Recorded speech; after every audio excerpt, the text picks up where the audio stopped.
Someone asked, but not a lot. Someone, ano daw yung ginagamit kong camera sa mga pictures ko, like this.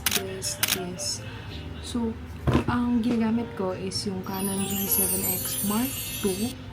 I bought it 3 months ago. I use it a lot sa mga pictures ko, lalo na sa mga selfie. But, I have alternative apps sa cellphone ko na parang film-like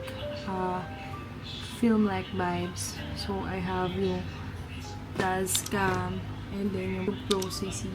So, both of these are paid apps. Yun lang yung ginagamit ko. And what filter yung madalas kong ginagamit sa Dazzcam is the Insta-C and also yung original.